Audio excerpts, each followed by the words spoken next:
Selamat sore teman-teman semua yang ada, teman-teman AFC seluruh Indonesia. Selamat sore, kemudian selamat berpuasa bagi yang berpuasa. Hari ini kita sembari menunggu buka puasa, kita akan bincang-bincang ringan, kita akan sharing mengenai kulit. Kali ini kita akan bahas tentang skin hydration, ya, skin hydration. Kemudian kita tampilkan juga dari propertiesnya Sensesuru. Nah, kita akan bicara apa sih pentingnya kelembapan itu bagi kulit. Oke, next slide, Mas Angga.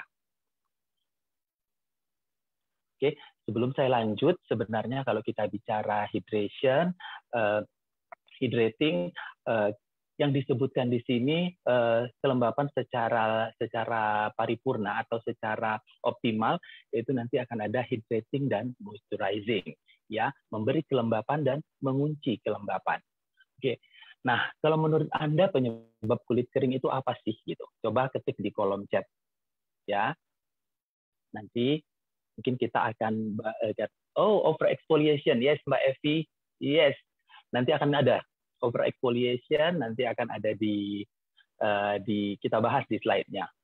Oke, ini kita lanjut ke slide dulu ya. Oke, next Mas Angga. Kurang minum air ya.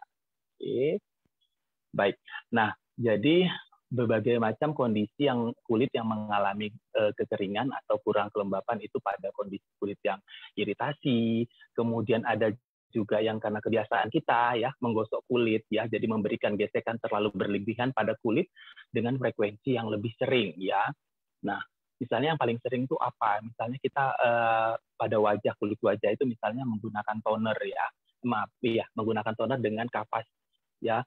Ada orang yang suka menggosok-gosok kali sampai pelindung kulitnya itu rusak. Setiap hari dilakukan seperti itu, pelindung kulitnya akan rusak, kemudian kulit akan kehilangan kelembapannya.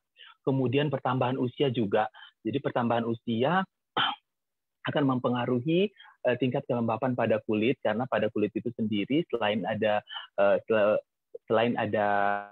air, maksudnya yang mengisi kelembapan, juga pelindungnya adalah lapisan lipid. Jadi pada pertambahan usia lapisan lipid ini akan berkurang, ya.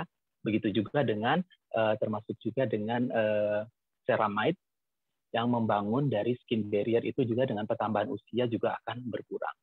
Kemudian pemakaian bahan skincare yang salah, yaitu salah satunya mungkin pemakaian sabun yang terlalu bersifat mengikis kelembapan atau natural moisturizing faktor dari kulit itu sendiri.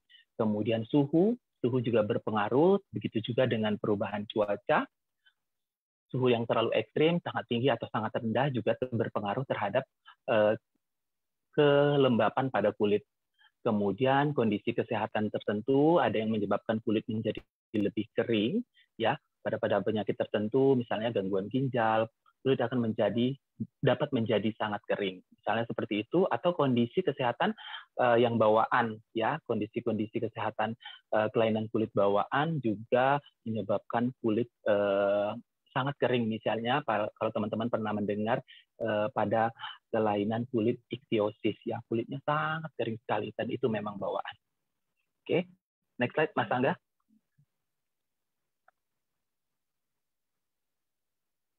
Oke, nah jadi pada tubuh kita itu air merupakan komponen utama, ya. Bahkan persentasenya itu pada pria dewasa itu 55 sampai dengan 60%, ya, dari total keseluruhan berat badan.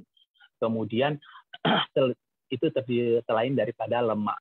Kemudian sekitar 70 sampai dengan 85% kandungan air pada sel, sedangkan lemak itu memiliki persentase kurang dari 10%. Jadi cukup besar ya, bahwa tubuh disusun oleh komponen utamanya itu adalah air, dan ini sangat diperlukan sekali mulai dari tingkat kehidupan paling dasar, yaitu tingkat kehidupan sel.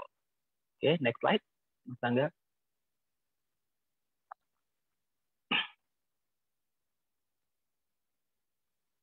Nah, sebenarnya fungsi kulit itu apa sih gitu. Nah, kita bicara dulu dari fungsi kulit, nanti baru kita pahami mengapa penting menjaga kelembapan kulit ini. Nah, karena gangguan kelembapan pada kulit juga akan mempengaruhi dari fungsi kulit seperti yang akan kita bahas berikut ini, ya. Yang pertama itu adalah pelindung terluar dari kulit, dari luar tubuh, maaf. Jadi kulit itu adalah perlindungan terluar dari tubuh dari lingkungan luar ya, baik itu dari benda asing, kemudian juga melindungi otot dan tulang dan organ dalam tubuh, kemudian juga perlindungan terhadap bakteri dan virus yang ada di luar tubuh itu adalah kulit ya. Kemudian yang kedua itu adalah meregulasi atau menjaga suhu tubuh ya. Kulit itu merespon naik turunnya suhu pada tubuh itu yang dikirim berupa sinyal dari otak. Misalnya pada saat pada saat suhu tubuh naik, maka kelenjar keringat akan mengeluarkan keringat untuk menyeimbangkan suhu tubuh ya. Kemudian menyimpan lemak dan membantu proses sintesis vitamin D. Kemudian juga menjadi indera perasa ya terhadap suhu, sentuhan, getaran, tekanan, dan sensasi lainnya. Dan yang kelima itu adalah fungsi psikososial. Nah, fungsi psikososial itu maksudnya adalah bahwa saat ini ya, yang paling ditekankan mungkin yang paling dianggap penting, teman-teman juga pasti merasa begitu, kebanyakan orang yang dianggap penting itu adalah fungsi psikososialnya. Artinya yang pertama kali terlihat oleh orang lain pada tubuh kita saat kita bertemu adalah tampilan kulit ya. Nah, tidak jarang sampai saat ini bahwa kita itu masih fokusnya pada fungsi psikososial ini ya, tampilan kulit yang baik seperti itu. Tiap orang standarnya mungkin beda-beda gitu, teksturnya yang baik, kemudian warna kulit. Nah, ada orang yang pengen putih sekali, padahal untuk teman-teman ketahui, jadi pada kulit itu yang memberi pigmen itu namanya ada eumelanin dan pheomelanin. Ya. Pada orang-orang yang berkulit gelap ini lebih cenderung lebih banyak yang terdapat itu pada kulitnya itu adalah eumelanin. Nah, setelah eumelanin ini selain berfungsi memberi warna pada kulit, dia juga melindungi kulit dari efek buruk sinar matahari. Jadi bagi teman-teman atau orang yang berkulit lebih gelap, bersyukurlah karena proses penuaan atau aging itu datang lebih lambat pada orang-orang yang berkulit dengan kulit warna lebih gelap ya. Jadi ibaratnya karena eumelanin tadi memiliki properties atau fungsi lain, yaitu dia dapat menangkal efek buruk dari sinar radiasi matahari ya. Jadi beruntunglah buat orang-orang dengan kulit yang lebih gelap, proses penuaan itu akan datang sedikit lebih lambat ya. Oke, next slide Mas Angga.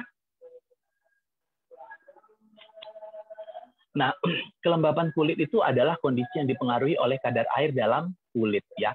Jadi misalnya kalau tingkat kelembapan pada kulit itu rendah, tanda-tanda yang paling awal kita rasakan adalah kulit menjadi lebih kering, kemudian dan ini akan mengganggu fungsi kulit secara keseluruhan.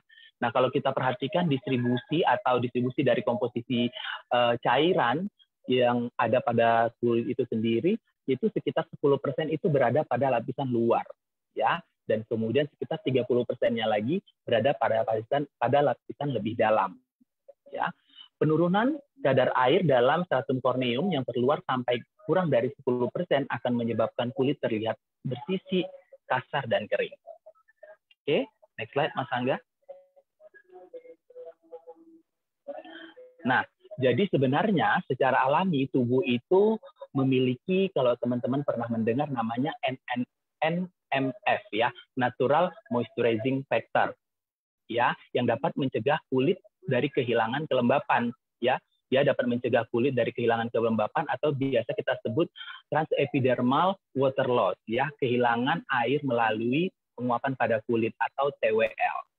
Nah, namun kondisi lingkungan, kemudian gangguan pada kulit, pertambahan usia, kebiasaan perawatan kulit yang kurang tepat dapat mengganggu kelembapan ini ya, dapat mengganggu produksi dari pelembab alami kulit ini ya. Jadi sebenarnya kulit itu juga memiliki pelembab alami ya, berarti karena kondisi-kondisi tertentu yang saya sebutkan tadi, produksinya dapat menurun, termasuk ceramide. Ceramide juga terdapat pada kulit, tetapi juga dapat dirusak oleh sinar UV, kemudian dari pertambahan usia, dan polusi udara juga mengganggu dari produksi ini. Jadi sehingga kemudian dengan pertambahan usia juga kita akan membutuhkan tambahan dari luar untuk memperbaiki kondisi kelembapan pada kulit. Oke, next slide Mas Angga. Nah, jadi usaha-usaha kita untuk menjaga kelembapan kulit itu apa saja? Ya, yang pertama, next slide. Nah, yang pertama itu dari asupan dulu ya, dari asupan nutrisi ya. Yang pertama air putih. Kita semua udah tahu bahwa untuk memenuhi untuk mencukupi rehidrasi pada kulit, sehingga untuk menghindarkan tubuh dari dehidrasi juga kita harus memenuhi 8 gelas air putih satu hari ya. Jadi itu memang harus dipenuhi dulu. Jadi kalau misalnya saat ini kondisi berpuasa, jadi mungkin asupan ini hanya kita dapatkan pada saat sahur dan berbuka, ya. Oke. Nah kemudian selain dari air putih sendiri, konsumsi sayur dan buah yang tinggi kadar air juga dapat membantu. Ya, buah dan sayur, misalnya contoh buah-buahan yang tinggi kandungan airnya, misalnya melon, jeruk, semangka dan lain-lain. Kemudian ada lagi yang namanya makanan tinggi omega 3. Nah, makanan yang tinggi dengan kandungan omega 3 atau lemak tak jenuh ini dapat menjaga kelembapan dalam tubuh dan memperbaiki sel-sel kulit yang rusak. Nah, contohnya apa? Nah, salmon. Ya, nah kalau kita berbicara salmon, jadi saya keingetan. Ya, kita punya produk yang mengandung salmon. Oke, nah jika dari situ kebutuhan nutrisi kita bisa dipenuhi. Kemudian selain itu apalagi yang mengandung tinggi omega 3 itu ada tuna, kemudian ada alpukat dan sebagainya. Kemudian ada makanan yang tinggi zinc ya. Nah, makanan yang mengandung zinc ini berfungsi dalam membantu mengunci kelembapan pada kulit ya. Makanya juga selain daripada makanan kemudian pada skincare juga zinc ini banyak ditambahkan. Nah, makanan-makanan yang tinggi dengan zinc itu antara lain tiram, kacang-kacangan, kepiting, dan daging tanpa lemak. Kemudian makanan vitamin A. Nah, vitamin A ini membantu meningkatkan pelembab alami kulit, ya. Dia dapat memboosting. Nah, produksi dari natural moisturizing factor, termasuk dia juga dapat membantu remodeling kolagen pada kulit atau pembentukan kolagen pada kulit. Nah, contohnya vitamin A ini misalnya sayuran hijau, wortel, ubi, dan sebagainya. Oke. Kemudian ada lagi makanan yang kaya vitamin E. Ya, makanan yang kaya vitamin E ini dapat meningkatkan kelembapan pada kulit.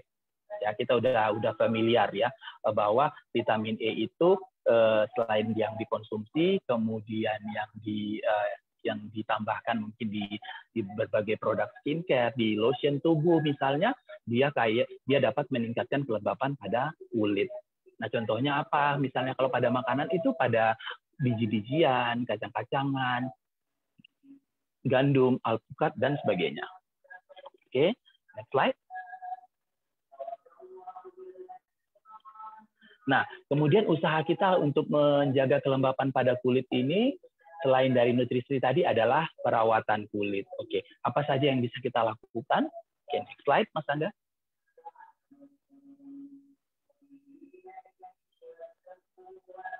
Nah, yang pertama itu kita punya produk Sensei Suru. Ini adalah nanopeptide regenerating serum. Nah, saat ini kita berbicara, kita semua sudah tahu bahwa Sensei Suru ini adalah serum untuk peremajaan ya. Jadi dia adalah dalam ukuran yang nanopeptide yang sangat dapat dengan mudah diserap oleh tubuh secara optimal karena ukurannya sudah dalam bentuk nanopartikel. Nah, teman-teman perlu ketahui bahwa dari propertis untuk kelembapan dari Sensei Suru ini sangat baik sekali ya. Jadi dia tidak banyak produk-produk yang mengandung dua propertis atau dua manfaat sekaligus, yaitu hydrating dan juga moisturizing ya. Bahkan nanti dia memiliki Sensei Suru ini memiliki ketiga sifat baik dari suatu pelembab, yaitu ada humectant, emollient, dan oklusif. Dia memiliki ketiganya. Jadi selain dari memberi kelembapan, dia juga mengunci kelembapan. Oke, nanti kita bicara satu persatu apa mengenai sifat-sifat baik dari pelembab ini. Oke, next slide Mas Angga.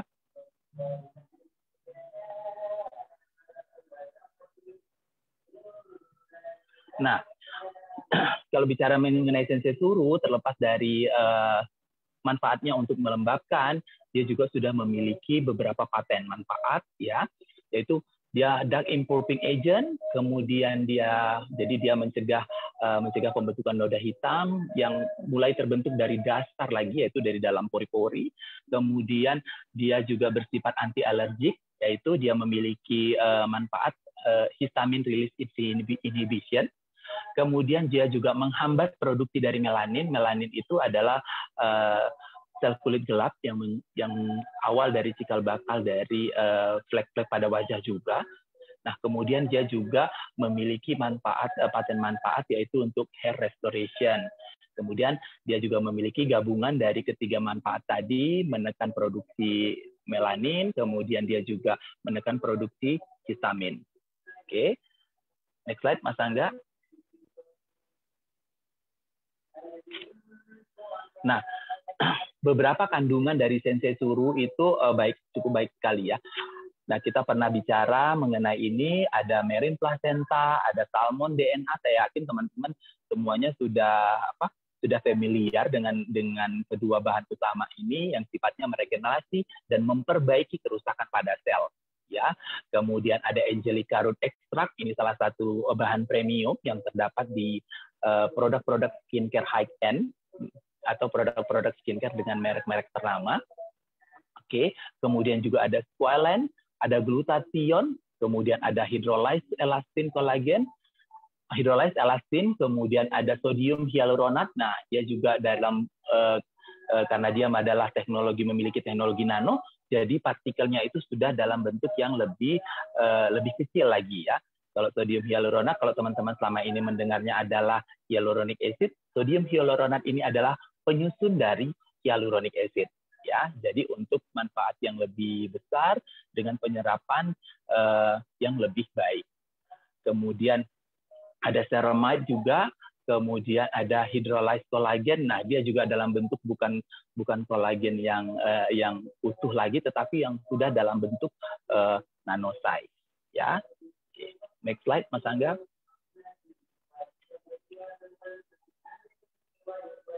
Nah, jadi kalau proses dari kita menjaga kelembapan seperti yang saya sebutkan di awal tadi, mulai dari proses cleansing ya, mulai dari proses cleansing. Nah, proses cleansing itu adalah tahap awal dan salah satu yang terpenting dalam perawatan kulit wajah yang kemudian ini akan menentukan atau mempengaruhi kondisi kelembapan pada wajah ya. Nah, kotoran di atas permukaan kulit itu terbagi dua, yaitu ada yang larut dalam air, ada yang larut dalam lemak, ya, dalam minyak.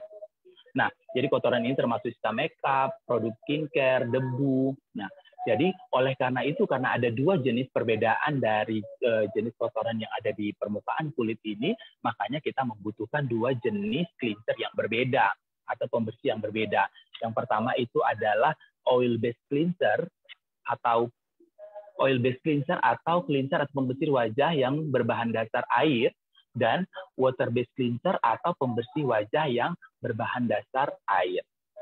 Oke, next slide, Mas Angga. Nah, jadi kalau tadi saya sebutkan ada dua jenis pembersih. Nah, jadi ada double cleansing. Jadi pembersihan double cleansing itu kita dapat lakukan itu boleh 1 kali 1 hari ya. Kita lakukan pada malam hari. Jadi sebelum kita tidur atau setelah beraktivitas seharian, kita melakukan double cleansing. Cukup dilakukan dalam 1 hari. Ya, jadi cara penggunaannya adalah menggunakan double cleansing dulu.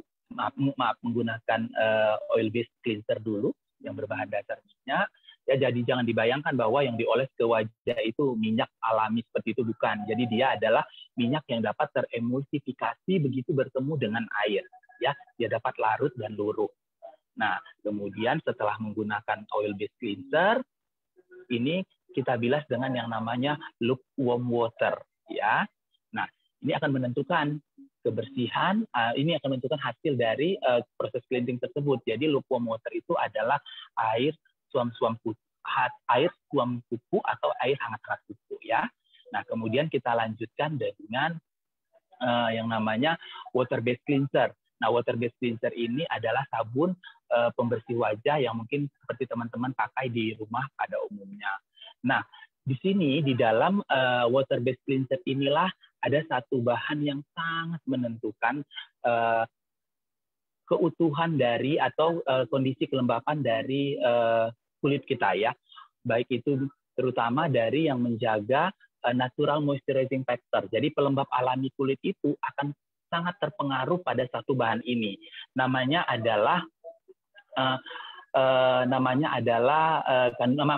kandungannya itu adalah sulfat. Jadi pastikan cleanser yang teman-teman gunakan itu bebas dari sulfat.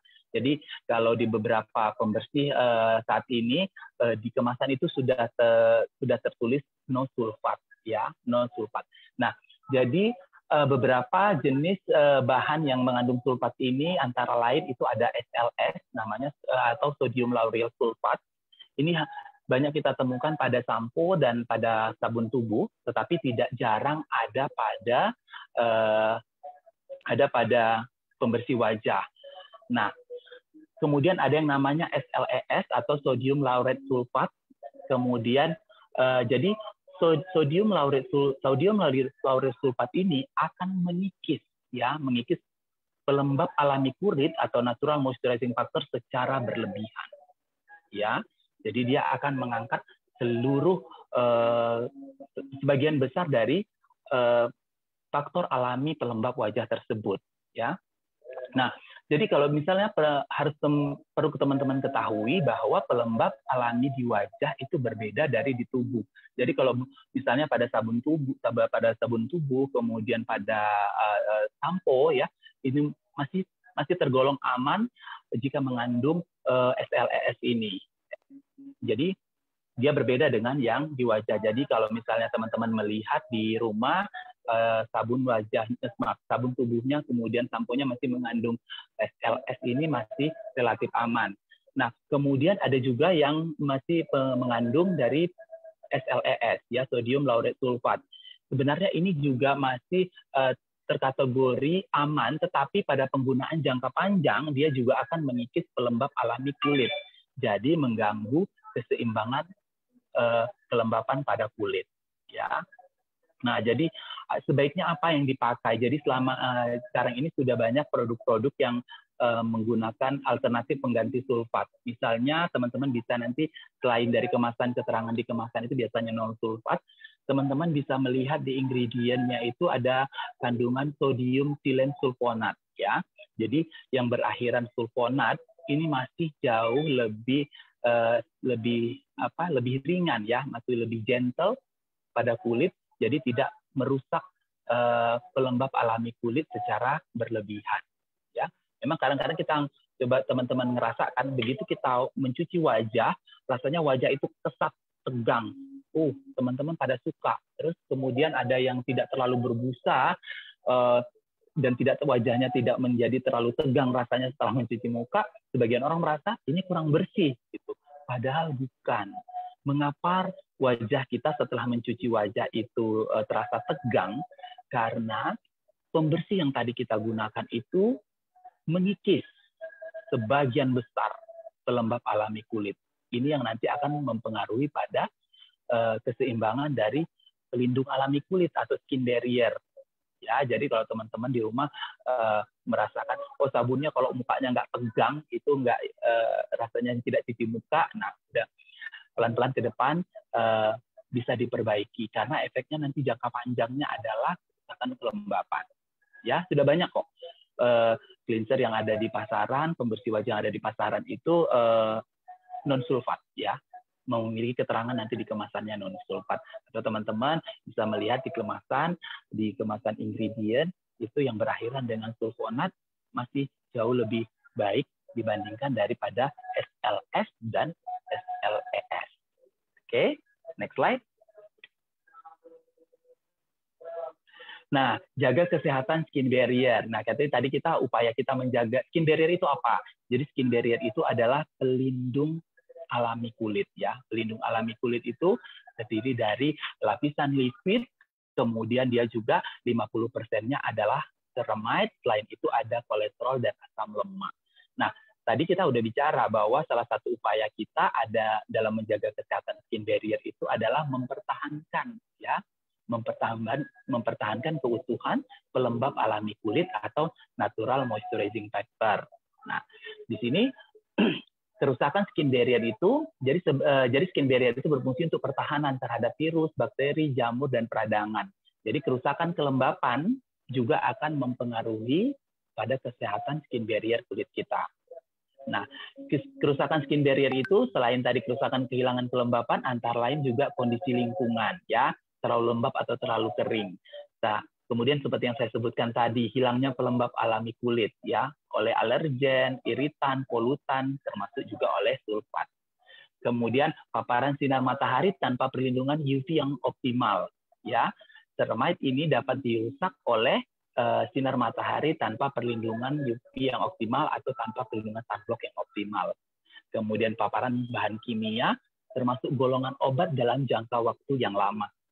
Kemudian overeksfoliasi atau baik fisikal maupun kimikal, kemudian stres dan kecenderungan bawaan dalam keluarga juga dapat mempengaruhi kesehatan dari skin barrier ini. Oke, next slide Mas Angga. Oke, nah kerusakan skin barrier yang paling umum dapat dilihat dari meningkatnya sensitivitas kulit ya. Nah, kulit kita gampang merah, kemudian gampang teriritasi, terasa kering. Nah, itu sudah menandakan salah satu ciri-ciri dari tanda-tanda dari kerusakan skin barrier. Nah, di dalam sensei suru ini terdapat ceramide ya, dalam ukuran nanopeptide yang memang secara alami adalah komponen yang menyusun dari skin barrier itu sendiri. Nah, jadi kalau ceramide di kulit kita sudah rusak sehingga mempengaruhi ke skin barrier kita bisa mendapatkannya dari kandungan ceramide yang terdapat di dalam sensei suru. Bahkan kandungan ceramide yang terdapat di dalam sensei suru ini ukurannya dalam nanosize sehingga dapat memperbaiki kelembapan kulit. Ya. Nah, dalam hal ini ceramide yang terdapat di dalam sensei suru itu bersifat occlusive light. Jadi dia seperti mengunci. Ya, tetapi nanti ada kandungan lain yang memang di dalam sensei suru yang sifatnya memang mengunci kelembapan. Nanti kita bicara pada slide selanjutnya. Nah, ini di bawah sini kita bisa lihat uji klinis perbaikan kulit dengan penggunaan sensei suru yang mengandung dari ceramide ya. Kulit menjadi tidak gampang untuk kering, kemudian kulit menjadi lebih lembut, lebih smooth, kemudian menjadi tidak kasar, kemudian dia tidak terpengaruh atau tidak menjadi gatal karena keringat. Nah, dia juga tidak bermasalah dengan keringat. Jadi, kita bisa lihat hasilnya di layar bahwa ceramide yang terkandung di dalam sensei suru ini dapat memperbaiki skin barrier pada kulit yang akhirnya memperbaiki kelembapan pada kulit. Ya.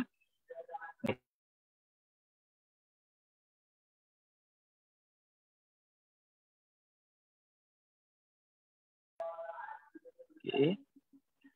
Nah, kemudian cara kita mempertahankan kelembapan pada kulit itu adalah yang lain itu adalah dengan menambahkan pelembab ya.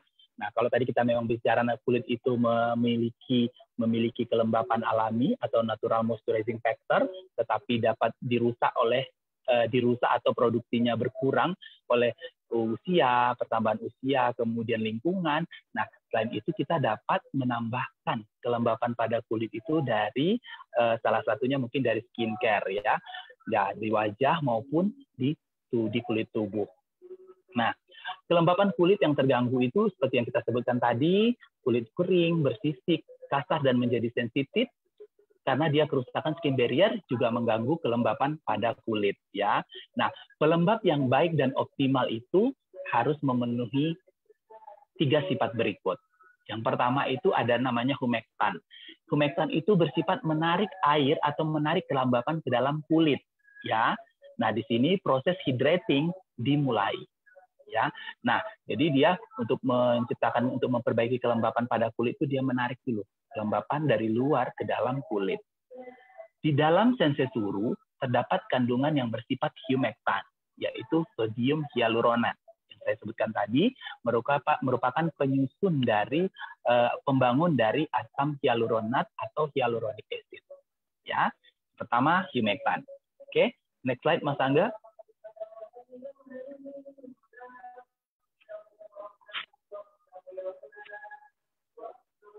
Nah, yang kedua itu emolien. Nah, jadi kulit itu kalau dia kehilangan kelembapannya, dia di antara sel-sel itu secara normalnya pada sel yang sehat itu ada namanya jaringan ekstraseluler ya, yang mengikat antara satu sel dengan yang lainnya.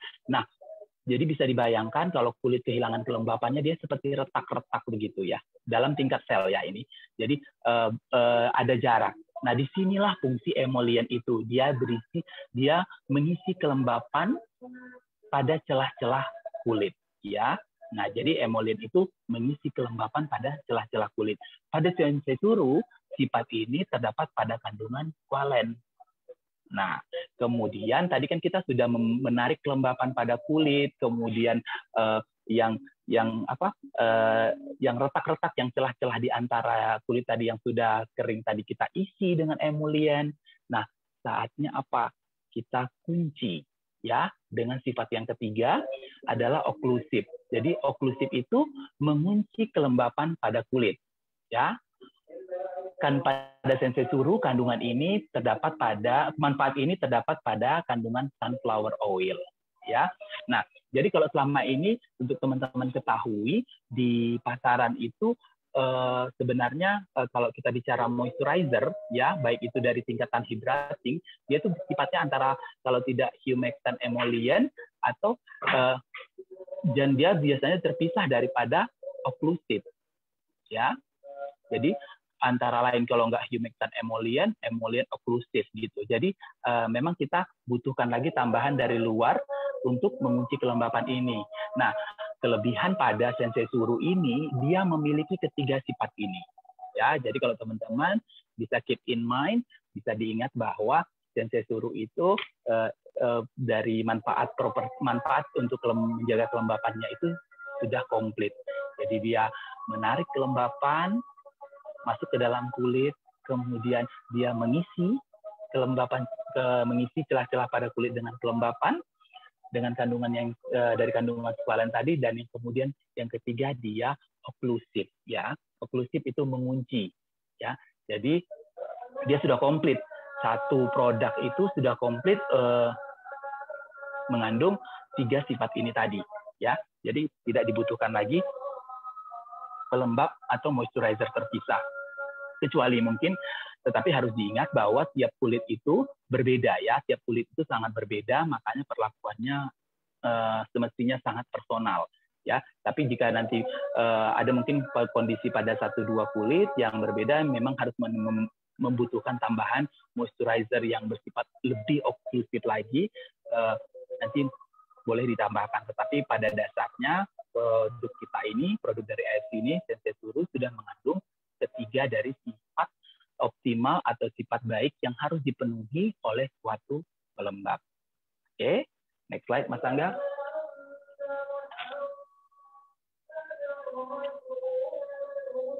Oke. Nah, kemudian pelihara regenerasi sel kulit ya. Kenapa kita harus memelihara regenerasi sel kulit? Karena sel kulit mati yang menumpuk itu juga akan mempengaruhi kelembapan pada kulit ya. Dia akan mempengaruhi tingkat kelembapan pada kulit, sehingga kelihatan jika sel kulit matinya menumpuk, kulitnya menjadi kusam, kasar, kering seperti itu. Nah, secara alami sel kulit itu akan beregenerasi antara 14 sampai dengan 28 hari. Tetapi berbagai faktor seperti pertambahan usia, kemudian faktor suatu penyakit yang diderita dapat mengganggu proses alami ini.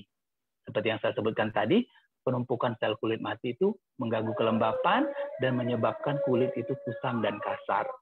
Nah, kita sama-sama tahu bahwa kandungan nerin plasenta di dalam sensei suru membantu meregenerasi sel kulit secara optimal. Jadi kalau selama ini kan kita berbicara mengenai regenerasi sel kulit, oh ya kita dapat manfaat itu dari salmon placenta atau marine placenta atau salmon ovaripeptide.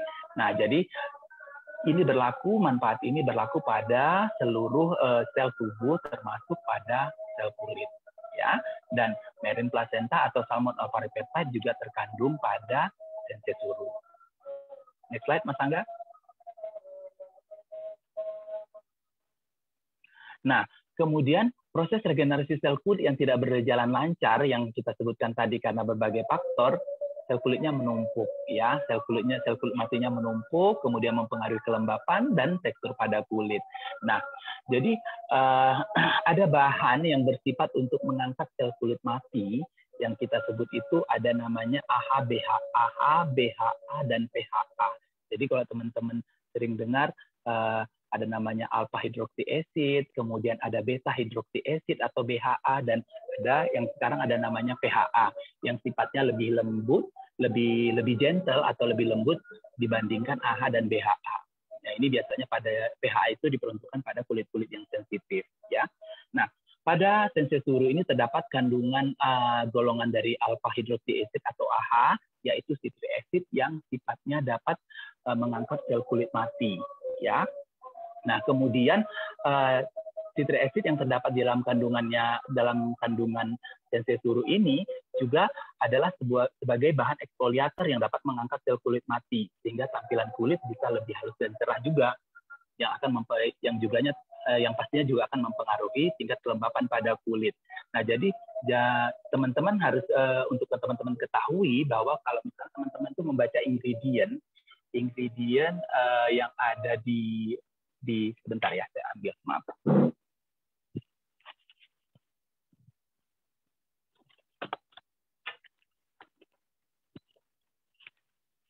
Nah, ini juga untuk pengetahuan teman-teman. Jadi kalau teman-teman tuh melihat ingredient dari suatu skincare yang ada misalnya pada kemasan, ya, urutan dari atas sampai ke bawah, ya, yang paling atas sampai ke bawah itu menunjukkan bahwa komposisi yang paling atas itu adalah yang jumlahnya pada satu kandungan itu, pada satu produk itu lebih tinggi, ya. Pada satu kandungan itu lebih tinggi, kemudian semakin ke bawah jumlahnya semakin kecil. Nah, tadi kita berbicara mengenai kandungan AHA, yakni citric acid yang terdapat pada sensei suru. Jadi dia masih relatif aman untuk digunakan karena dia tidak dalam konsentrasi yang besar. Kalau kita bisa lihat ini, karena kandungan sensei suru ini lumayan banyak, citric acid itu sudah ada di tiga baris terakhir, ya, 3 baris terakhir dari list dari semua ingredient yang terdapat di sensei suru. Jadi jangan nanti kepikirannya bahwa oh ya karena terdapat eksfoliator atau kandungan AHA ini tadi, waduh kulitnya akan over eksfoliasi, tidak, ya, karena dia juga konsentrasinya rendah, yang dia masih termasuk ke dalam golongan konsentrasi yang aman untuk digunakan sehari-hari. Nah, kalau teman-teman lihat kandungan yang paling atas yang terdapat di sensei suru itu adalah water, ya, air. Ya, jadi memang sangat baik untuk kelembapan produk ini digunakan. Selain dari ketiga properties yang kita sebutkan tadi, kandungannya juga sangat mendukung untuk perbaikan kelembapan pada kulit. Oke, next slide, Mas Angga.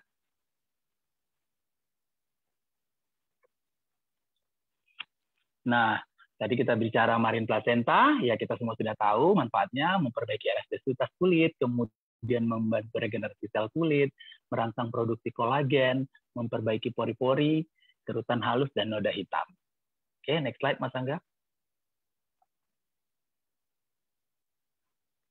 Nah, kemudian ada salmon DNA, ini selain dari fungsinya tuh yang utama itu ada mencegah kulit dari kehilangan kelembapan, seperti yang saya jelaskan di awal tadi, atau transepidermal water loss, dia juga menghaluskan kulit dan untuk perbaikan pada noda hitam.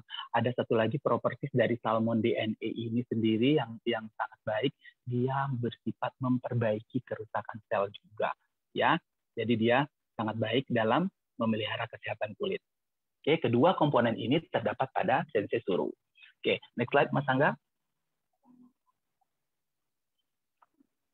Nah, kemudian apalagi yang usaha yang kita lakukan, perawatan yang dapat kita lakukan untuk menjaga kelembapan kulit itu adalah dengan wajib menggunakan sunblock, ya. Seperti yang kita ketahui bersama bahwa sinar matahari itu dapat merusak kulit, ya.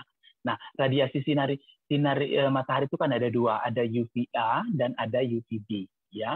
Nah, kemudian kalau dia tadi UVA itu dia akan menyebabkan kulit menyebabkan kerusakan pada kulit, yaitu seperti tanda-tanda penuaan, ya, kulit menjadi kering, ya. Jadi dalam hal ini dia merusak kelembapan kulit, kemudian kulit menjadi berkerut seperti itu. Kemudian kalau dia yang sinar UVB itu dia menyebabkan kulit terbakar seperti itu, yang kemudian pada akhirnya akan menyebabkan pembentukan dari flek-flek hitam pada wajah, ya. Selain dari merusak kelembapan, sinar UVA ini juga merusak kolagen dan elastin pada kulit, sehingga kulit itu keriput dan kendor. Nah, jadi yang kita perlu tekankan bahwa sinar UVA itu nilainya konstan sepanjang hari, dari terbitnya matahari sampai tenggelamnya matahari, ya. Dia nilainya konstan, jadi jadi radiasinya itu nilainya konstan sepanjang hari. Nah, jadi walau meskipun misalnya cuaca tidak terlalu panas atau sedang mendung, teman-teman tetap harus menggunakan sunblock. Nah, dia juga bisa, walaupun kita berada di luar ruangan, kita harus menggunakan sunblock dan mengaplikasi kembali setelah beberapa waktu. Misalnya, kalau tadi pagi kita sudah gunakan, siang kita akan aplikasikan kembali. Walaupun kita berada di dalam ruangan, karena radiasinya dapat menembus kaca, ya. Jadi jika kita ada di satu ruangan, radiasi sinar matahari itu masih bisa merusak kulit. Jadi anggapan selama ini, oh ya saya berada di dalam ruangan, iya, tetapi radiasi dari sinar UVB itu masih dapat masuk ke dalam ruangan. Oleh karena itu kita wajib menggunakan sunblock. Nanti nilai SPF atau sun protection factor yang digunakan bisa disesuaikan, ya. Nah, dan kemudian selain dari perlindungan terhadap UVA dan perlindungan terhadap UVB juga adalah salah satu manfaat dari penggunaan sunblock. Oke, next slide Mas Angga.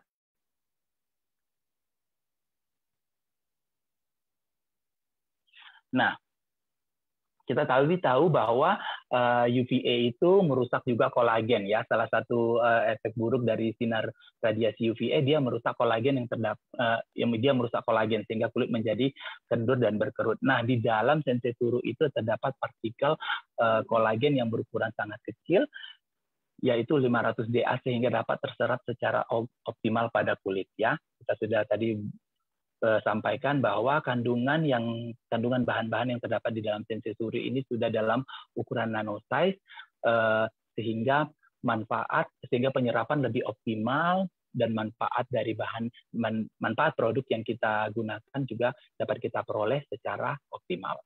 Oke, next slide. Nah, kemudian yang selanjutnya adalah yang sering sekali kita ibaratnya kita lakukan hampir sering, tetapi bahwa kita tidak tahu ini menyebabkan kerusakan kelembapan pada kulit, ya. Yang pertama, yang saya maksudkan adalah hindari over exfoliation, ya. Eksfoliasi itu adalah proses pengangkatan sel kulit mati, ya. Proses ini dapat dilakukan dalam perawatan harian. Jadi kalau untuk teman-teman ketahui, perawatan harian itu seperti penggunaan skincare harian yang kita gunakan, ya. Mulai dari sabun pembersih seperti yang kita cerita di awal tadi, sampai ke moisturizer dan juga ke sunblock, ya. Nah, kemudian perawatan berkala itu yang kita lakukan secara berkala, ya. Misalnya 2 minggu sekali kita facial, seperti itu, atau 2 minggu sekali kita melakukan peeling pada wajah, dan beberapa perawatan berkala lainnya, seperti laser dan lain-lain. Nah, itu namanya perawatan berkala. Nah, jadi tindakan dari eksfoliasi ini kita bisa menjadi berlebihan, ya. Jika dilakukan secara berlebihan, maka dapat mengganggu kelembapan dan kesehatan pada kulit, ya. Baik itu dari proses perawatan harian maupun perawatan berkala, ini dapat menjadi over exfoliation. Oke, next slide.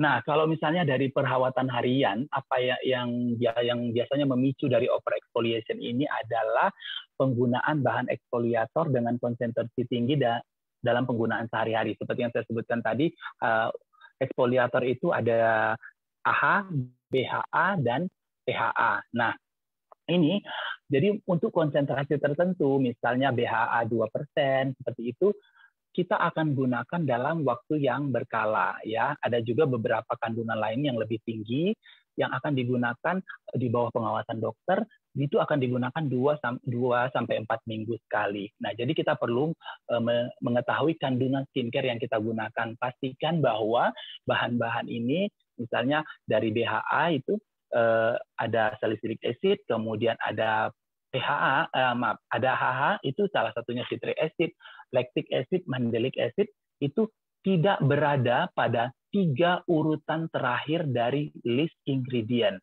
Jadi kalau teman-teman melihat bahwa melihat dari di kemasan produk, pastikan bahwa eksfoliator itu tidak berada di 3 urutan teratas. Ya, artinya 3 urutan teratas ini adalah kandungan bahan-bahan yang konsentrasinya cukup tinggi, ya. Tapi kalau misalnya di dalam produk yang digunakan seperti Sensei-Turu tadi kita menemukan citric acid itu dia sudah berada pada list yang hampir paling bawah, artinya konsentrasinya sangat kecil sekali, jadi aman untuk digunakan sehari-hari, ya.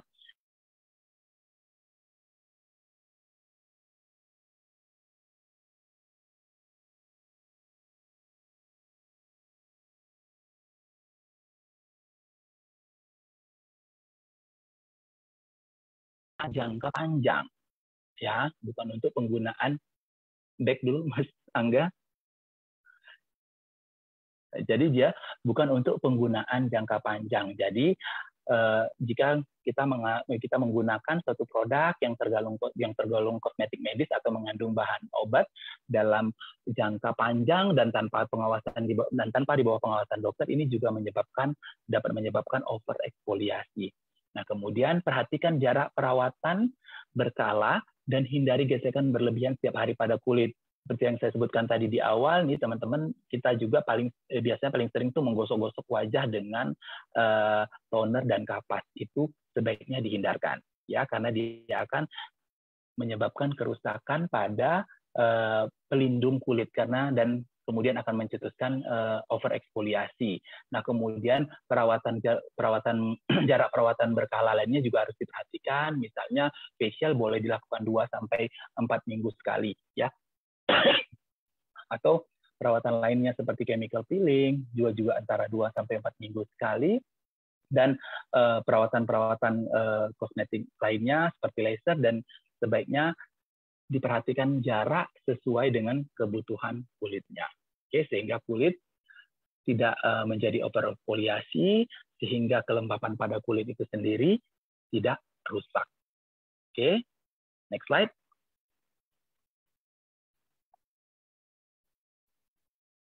Nah, berapa lama, hari, minggu, atau bulan treatment terapi menggunakan Sensei-Turu? Jadi yang harus diperhatikan, yang harus kita ketahui jika berbicara mengenai waktu, bahwa harus kita pahami bahwa sel tubuh termasuk sel kulit adalah sel hidup, ya, yang akan terus beregenerasi, tetapi kemampuan regenerasinya dapat menurun karena berbagai faktor, ya. Oleh karena itu perawatan itu dibutuhkan berkesinambungan, ya. Jadi bukan ini adalah sel hidup, sel kulit itu adalah sel hidup, bukan sel mati. Misalnya kalau saya mau buat baju dalam 1 minggu, selesai dalam 1 minggu, seperti itu. Tetapi ini berbeda, sel kulit adalah sel hidup, jadi dia memang membutuhkan perawatan yang berkesinambungan agar fungsi-fungsinya tadi yang kita sebutkan di awal dapat berjalan dengan baik. Jadi harus diingat kembali bahwa kulit itu bukan semata-mata fungsinya untuk terlihat lebih cantik, lebih baik, atau fungsi psikososialnya, tetapi ada fungsi-fungsi lain, ya, fungsi-fungsi lain yang lebih, yang tidak kalah pentingnya, seperti perlindungan terluar pada kulit, seperti yang saya sebutkan tadi, kemudian menjaga suhu tubuh, kemudian menyimpan lemak sehingga proses sintesis vitamin D dapat berjalan dengan sempurna, dengan baik. Ini juga salah satu fungsi alami, ya. Ini adalah salah satu fungsi terpenting dari kulit. Kemudian dia juga selain sebagai indera perasa. Oke, nah jadi pesan saya mulai saat ini mari kita sama-sama perhatikan kesehatan kulit kita, karena fungsi kulit itu tidak semata-mata untuk tampilan dari luar. Baik, terima kasih. Presentasinya sampai di sini. Terima kasih. Ini saya kembalikan ke Mas Angga. Halo, Mas Angga. Oke, thank you, Dok. Sama-sama, Mas Angga. Sip. Nah, itu mungkin sedikit sharing ya, kita nggak bilang pendidikan, kita nggak bilang misalkan kayak diajarin atau apa, enggak. Ini kita sharing aja dari Dokter Kiki.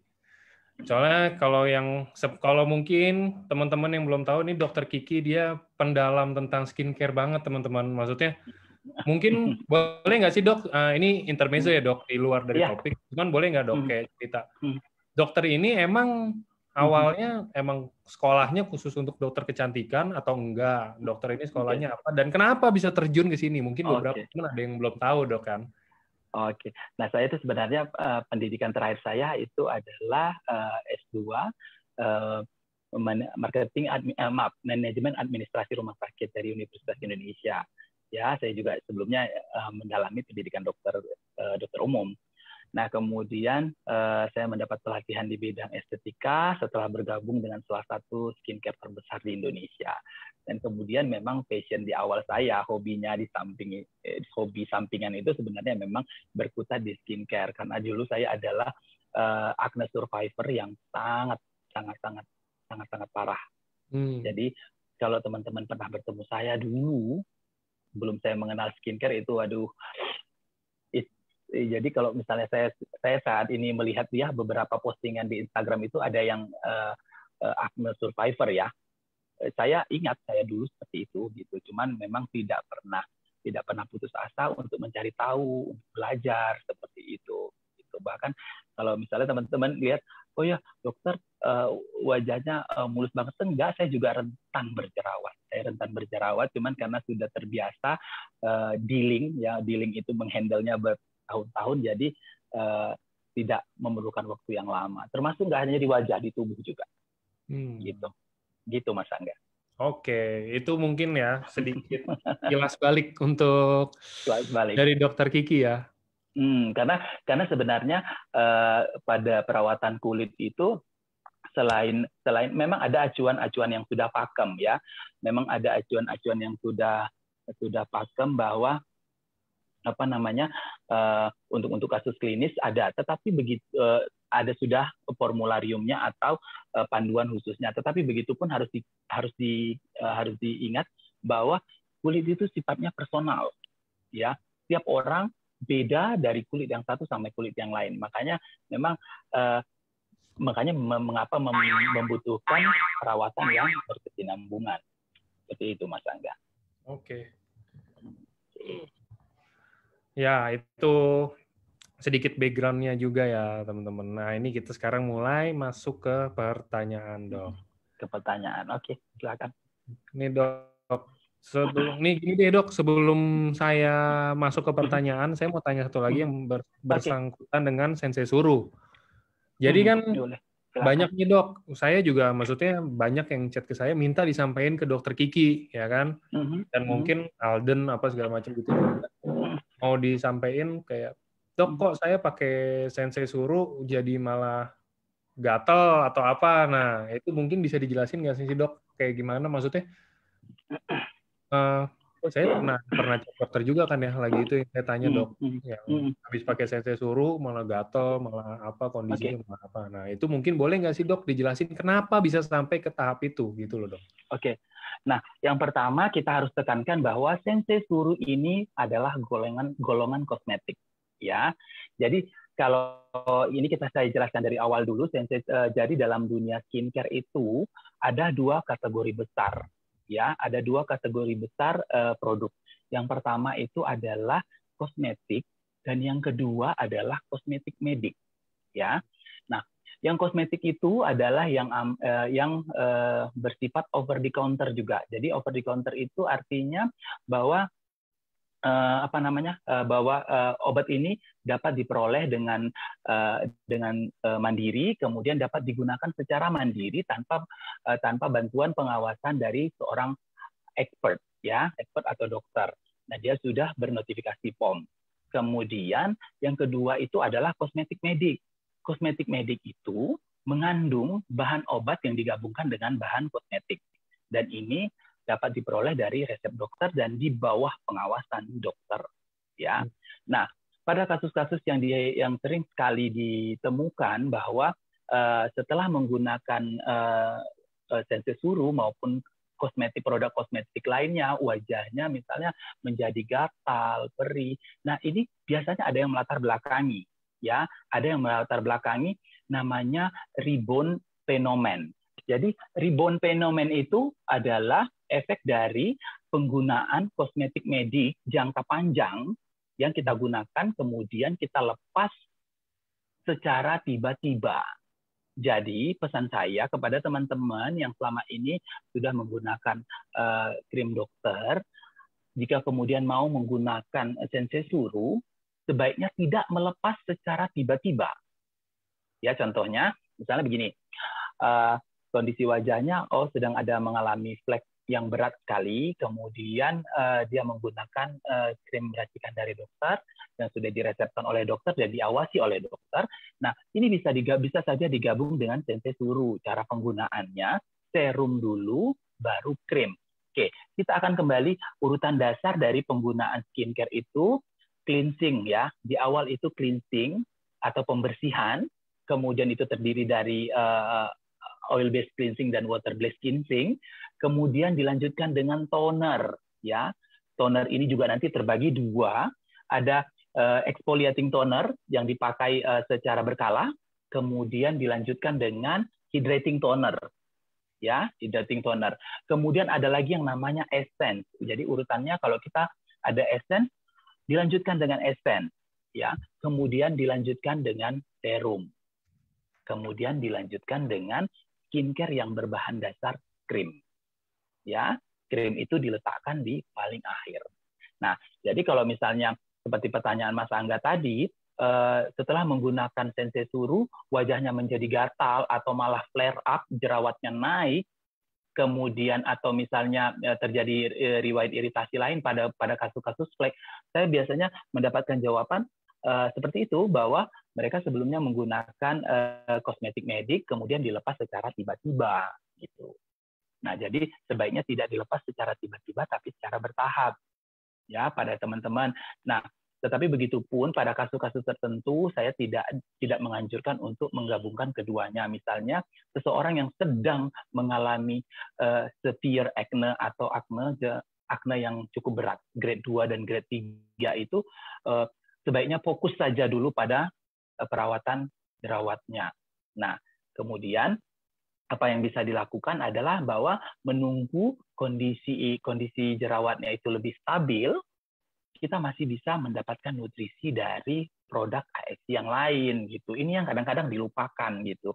Nah, selama ini jangan lupa bahwa jerawat atau kondisi alergi iritasi pada kulit itu kan seperti yang disebutkan juga oleh dengan Dr. Susi, bahwa itu semuanya dipengaruhi dari awal ya, dari makanan apa yang kita makan. Jadi saat ini misalnya jika tidak memungkinkan wajahnya untuk menggunakan sensei suru, ya baik, fokus saja dulu misalnya pada pengobatan jerawatnya, pada pengobatan eksimnya gitu, atau pada pengobatan dermatitisnya, tetapi dibarengi dengan penggunaan dari konsumsi nutrisi yang baik dari SOP dan Utsukushi gitu. Nah, jadi kalau memang sudah menggunakan kosmetik medis dalam jangka panjang dalam waktu yang lama, sebaiknya tidak menghentikan secara tiba-tiba. Ya, itu namanya rebound phenomenon. Jadi jangan anggap itu semuanya dari sensei suru, tidak. Ya, itu adalah efek dari penggunaan krim sebelumnya. Biasanya kalau sudah seperti itu, saya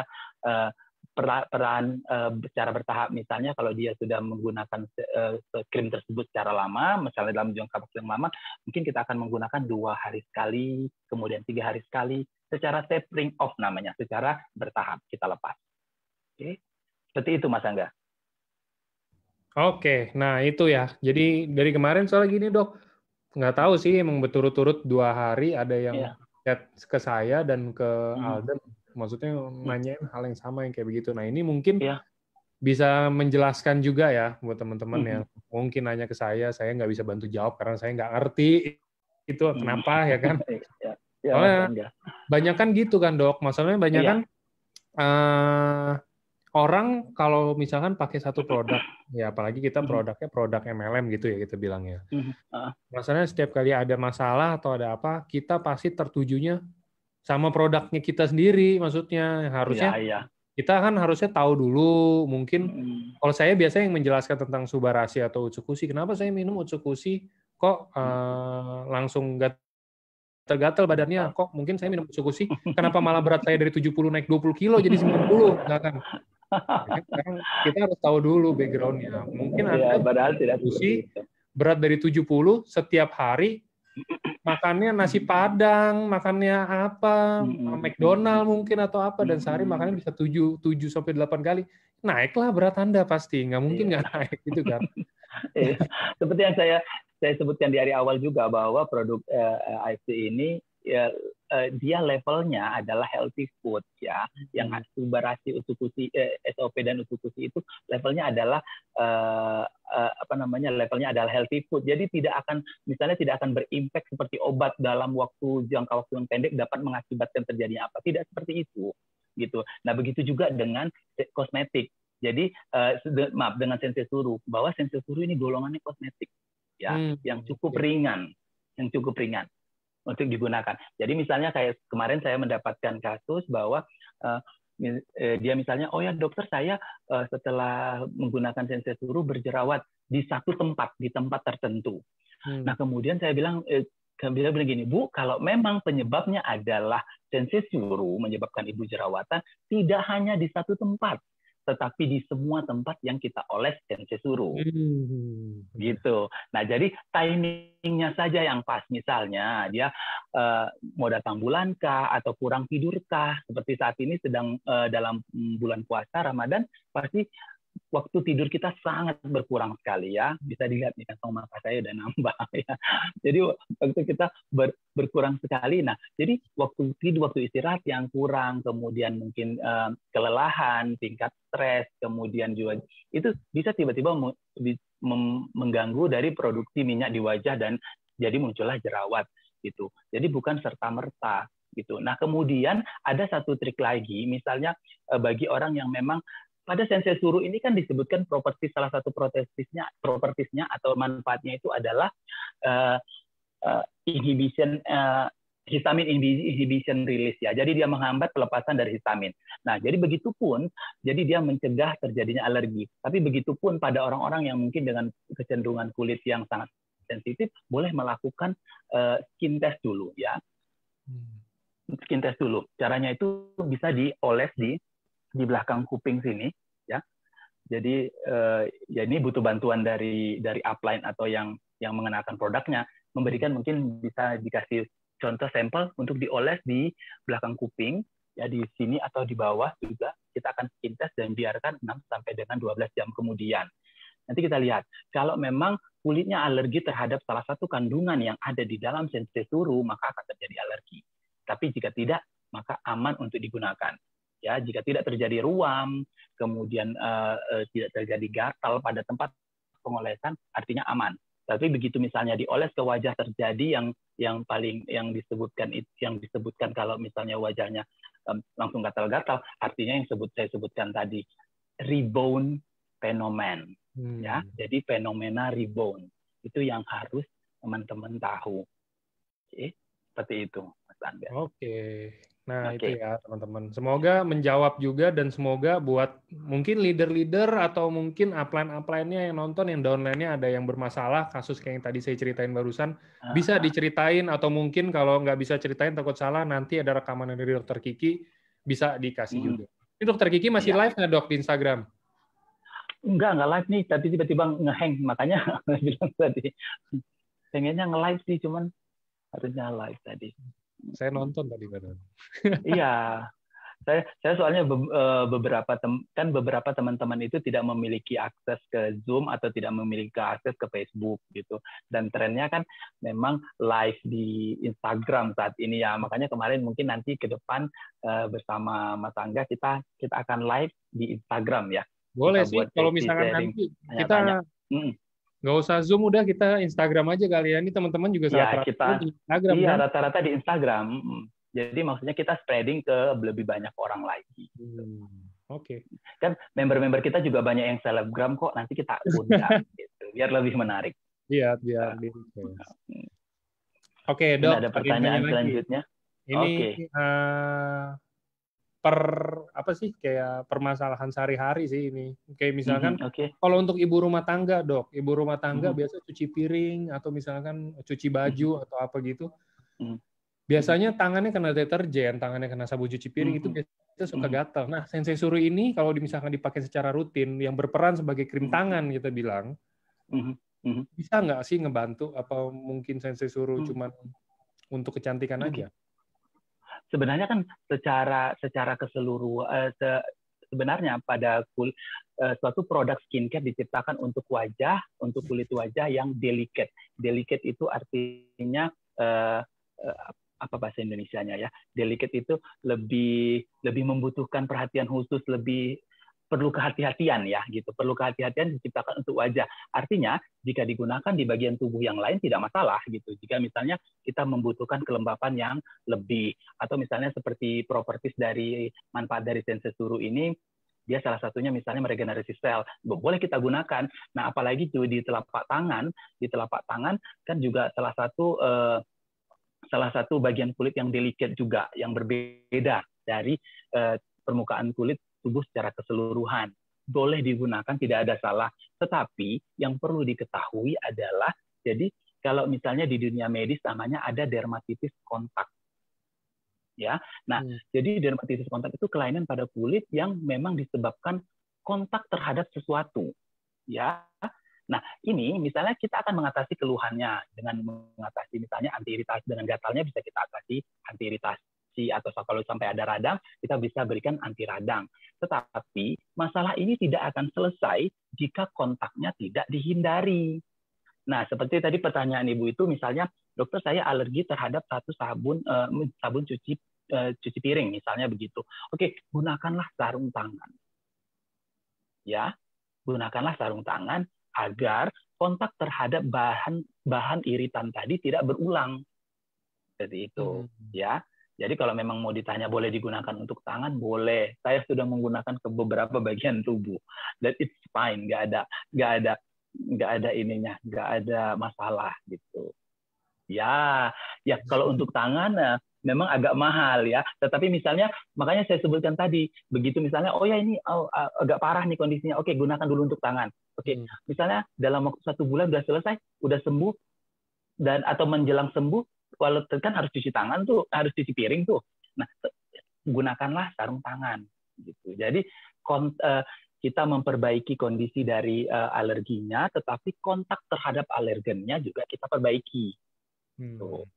Ya, kalau misalnya cucinya pakai apa dong? Mau cuci pakai sarung tangan boleh gitu.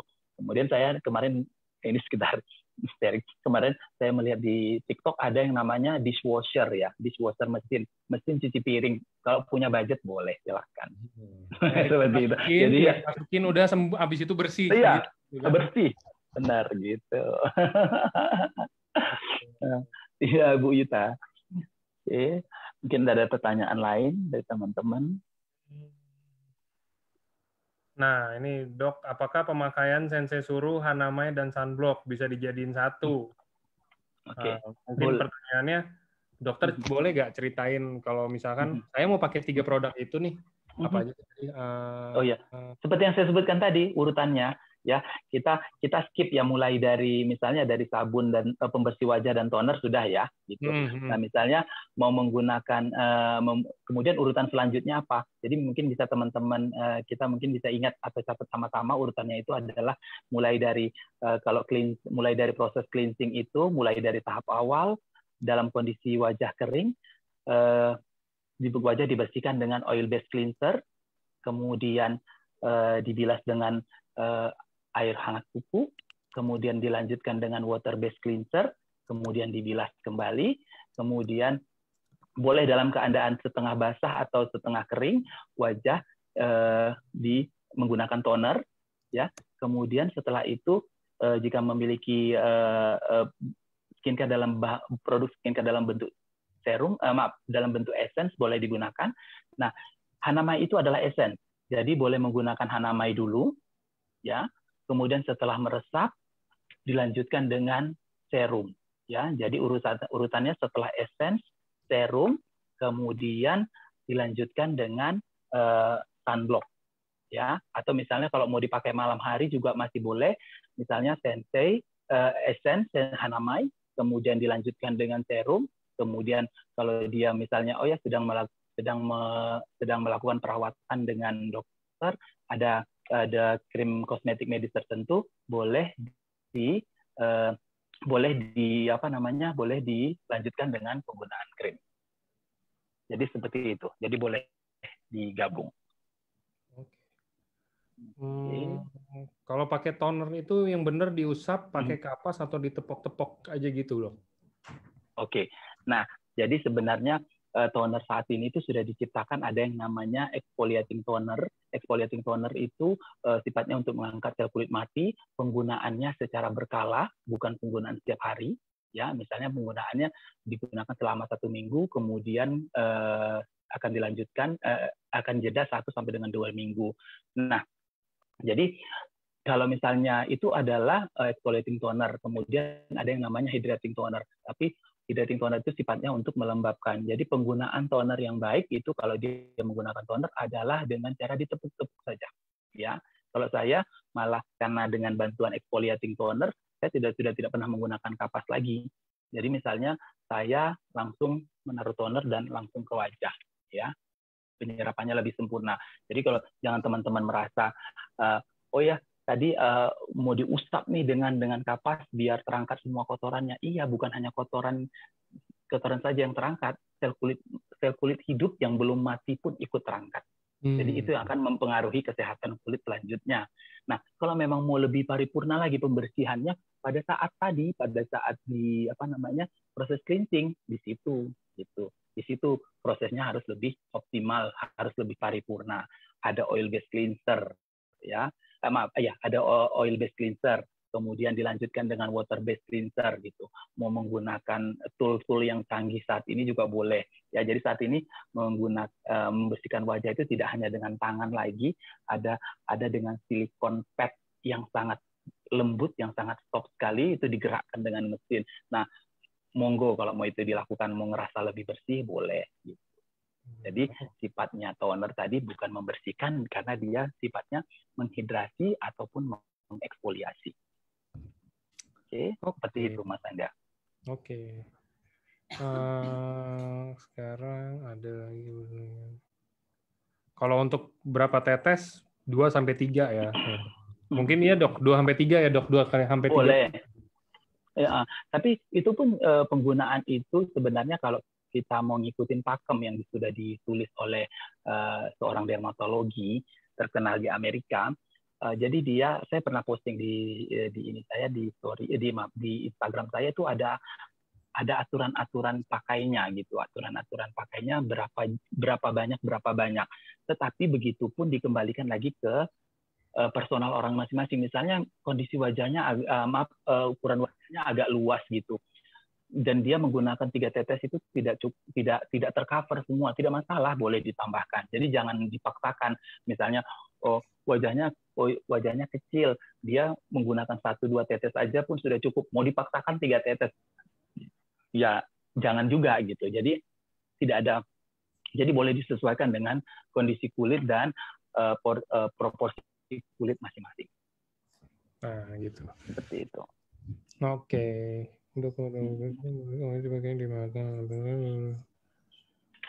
Nah, ini saya kurang ngerti nih, Dok, pertanyaannya. Mungkin saya bacain aja ya, Dok. Yang Dok, kalau double cleanser kan berbasis oil, bisa dipakai di mata ya. Setelah itu, apakah perlu dibasuh lagi dengan facial wash yang ada di mata? Oke, Dok, kalau double cleanser kan yang berbasis oil bisa dipakai di mata. Setelah itu apa perlu dibasuh lagi dengan facial wash di mata? Pertanyaan kedua. Oh jadi gini. Jadi sebenarnya kalau misalnya ini apakah boleh dibilas? Oke, tadi kan sudah saya sebutkan bahwa ada water based cleanser yang non sulfat, ya. Water based cleanser non sulfat itu tidak perih di mata, ya. Jadi kalau teman-teman perhatikan, dulu ada kan sabun bayi yang head to toe tidak perih di mata, itu tidak mengandung sulfat. Jadi kalau memang dan dia aman digunakan karena dia tidak mengandung sulfat, dia aman digunakan sampai ke daerah yang delicate sekali, ya seperti kelopak mata, nggak masalah. Tapi tutup matanya ya, maksudnya jangan kebuka karena nanti sisa pengalaman saya, sisa dari oil based cleanser yang telah teremulsifikasi itu, dia kayak membentuk di mata itu kayak membentuk kabut kalau mata kita sempat terbuka. Tapi nanti setelah itu oke. Karena sifat dari oil based cleanser itu dia bertemu dengan cairan dia akan luruh. Ya. Jadi kalau misalnya saya cuci muka dengan oil based cleanser kemudian tiba-tiba masuk ke mata, saya udah tenang aja. Kalau misalnya punya tetes mata, tetesin aja dengan tetes mata. Itu nanti dia lapisan yang berkabut itu akan luruh. Seperti itu. Ya. Kemudian apakah sensituru boleh digunakan di kelopak mata? Boleh. Nah, itu kan tadi Dokter Kiki udah jelasin, Dokter Kiki aja udah coba pakai di beberapa bagian kulit di badan ya, Dok ya. Ada yang tanya di leher atau di mana, nah itu udah bisa pasti. Seperti itu. Oke. Tadi untuk cara pemakaian essential serum yang benar udah barusan. Nah, untuk cara yang pakai toner benar. Oke, apakah ada yang mau nanya lagi, teman-teman? Ini kayaknya pada lagi ngabuburit nggak sih, Dok? Udah bentar lagi pada mau buka puasa, jalan-jalan. Iya. Kalau memang kalau kondisi apalagi puasa memang ya kayaknya ya. Dan bagaimana pertumbuhan rambut kepala? Ini sudah pernah dijelaskan kalau misalnya pertumbuhan rambut. Jadi harus diperhatikan bahwa folikel rambut itu pada rambut normal, kemudian pada alis, bulu mata maupun pada bagian kumis itu tidak sama ya, terutama pada wanita. Jadi jangan anggap bahwa dari manfaat produk dari hair restoration-nya akan menumbuhkan bulu-bulu pada wajah, tidak seperti itu ya. Oke, ini ada pertanyaan. Ini ada satu pertanyaan penting ya dan bagus sekali. Oke, Dok, gimana caranya lepas dari krim dokter agar tidak ketergantungan? Oke, ini adalah pertanyaan Ini adalah pertanyaan pamungkas atau pertanyaan yang sangat sering ditanyakan orang-orang di mana-mana. Bagaimana lepas dari krim dokter dan tidak terjadi ketergantungan? Oke, jadi kita bahas kembali yang disebutkan dengan ketergantungan tadi itu yang saya sebutkan dengan rebound phenomenon. Jadi fenomena rebound.